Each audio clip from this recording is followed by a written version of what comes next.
بخاری و مسلم میں بنی اسرائیل کے ایک قاتل کا واقعہ نقل کیا گیا ہے۔ حضور اکرم صلی اللہ علیہ وسلم نے اللہ کے ہاں توبہ کی قبولیت سے متعلق صحابہ کرام رضی اللہ تعالیٰ عنہ کے سامنے بنی اسرائیل کے ایک قاتل کا نہایت خوبصورت اور ایمان افروز واقعہ بیان فرمایا کہ بنی اسرائیل میں ایک شخص چوری ڈکیتی اور قتل میں بہت مشہور تھا اور نہایت معمولی بات پر کسی کو قتل کر دیتا تھا۔ ہوتے ہوتے اس کے ہاتھ سے 99 افراد کا قتل ہو چکا۔ اس کے بعد اس کے دل میں احساس پیدا ہوا کہ مجھے بھی تو اللہ کے ہاں جانا ہے۔ چنانچہ یہ فکر بڑھتا رہا اور لوگوں سے معلومات کرتے ہوئے سرگردہ پھرنے لگا کہ کیا میری توبہ قبول ہو سکتی ہے یا نہیں۔ کسی عالم شخص سے ملاقات کی فکر ہوئی کہ معلوم کیا جائے کہ ایسے شخص کی توبہ قبول ہو سکتی ہے یا نہیں۔ لوگوں نے ایک عابد شخص کے پاس جانے کا مشورہ دیا۔ اس شخص نے اس کے پاس جا کر مسئلہ معلوم کیا کہ کیا میری توبہ قبول ہو سکتی ہے اور کیا میری مغفرت ہو سکتی ہے جبکہ میں نے 99 انسانوں کی جان مار دی ہے۔ تو اس عابد کو مسئلہ معلوم نہیں تھا، تو اس نے اپنے عقل سے قیاسی آرائی کی، جو آدمی 99 انسانوں کی جان مار سکتا ہے اس کی مغفرت کہاں سے ہوگی؟ چنانچہ اس نے کہہ دیا کہ تیری توبہ قبول نہیں ہوگی۔ تو اس شخص نے غصے اور جلال میں آ کر اس کو بھی قتل کر کے 100 پوری کر دی کہ جب میری توبہ قبول نہیں ہوتی ہے تو لاؤ تجھے بھی ختم کر کے 100 پوری کر دیتا ہوں۔ چنانچہ اس نے 100 پوری کر دی، مگر اس کے دل میں تردد باقی رہا کہ میری مغفرت کی کوئی شکل ضرور ہوگی۔ اس لیے اس نے لوگوں سے پھر معلومات کا سلسلہ جاری کر دیا کہ روئی زمین میں سب سے بڑا عالم کون ہے، اس سے جا کر کے معلوم کروں گا، وہی صحیح مسئلہ بتا سکتا ہے۔ آخر لوگوں نے اس کو بتلایا کہ فلاں جگہ ایک عالم رہتا ہے، اس سے جا کے معلوم کرو۔ چنانچہ اس نے اس عالم صاحب کے پاس جا کر اپنی زندگی کی کارگزاری سنائی اور 100 آدمیوں کو کس طرح سے قتل کیا ہے سارا کارنامہ سنا کر معلوم کیا۔ اب بتلائیے کہ میری توبہ قبول ہو سکتی ہے یا نہیں؟ کیا اللہ کی ہاں مجھ جیسے گناہگار کے لیے بھی مغفرت کا کوئی خانہ ہے؟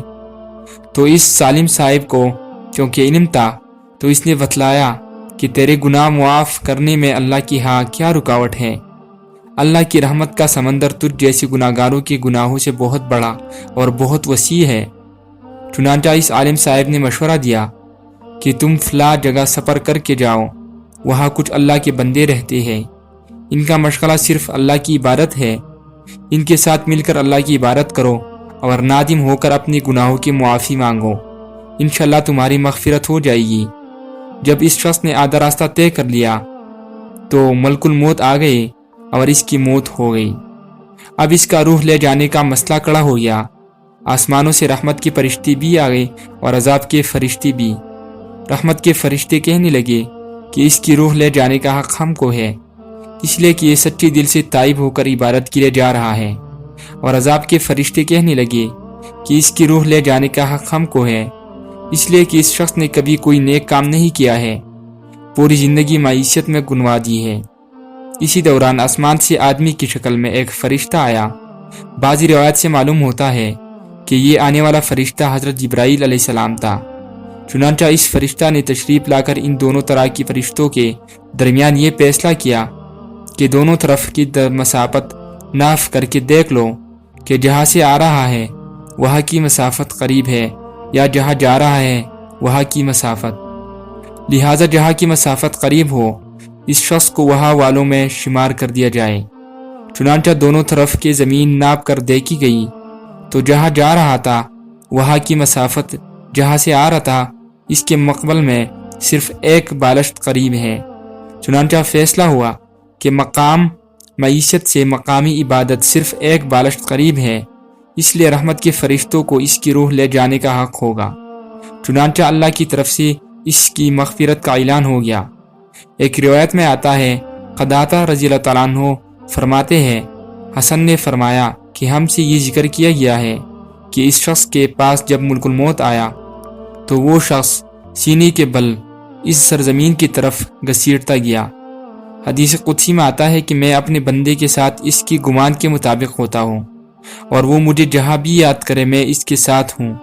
باخدا اللہ تعالیٰ اپنے بندی کی توبہ سے اس سے زیادہ خوش ہوتا ہے جتنی خوشی تم میں سے کسی ایسے شخص کو ہوتی ہے جس کا جانور بیاباں میں گم ہو کر پھر اسے مل جائے، اور جو شخص ایک بالشت میری طرف آتا ہے میں ایک ہاتھ اس کے قریب ہو جاتا ہوں، اور جو شخص ایک ہاتھ میرے قریب آتا ہے میں اس کے ایک پلائی ہوئی دونوں ہاتھوں کے درمیان کی مسافت قریب ہو جاتا ہوں، اور جب وہ میری طرف چل کر آتا ہے تو میں اس کی طرف دوڑ کر آتا ہوں۔ حاصل کہ انسان جب بھی سچی دل کے ساتھ توبہ کرے گا تو اللہ تعالیٰ ضرور قبول فرمائیں گے۔ یہ واقعہ خصوصاً ان حضرات کے لیے حوصلہ افزائی اور معاونت کا سبب ہے جو کہ بڑی بڑی گناہ کر کے اب مایوسی کی زندگی گزار رہے ہیں۔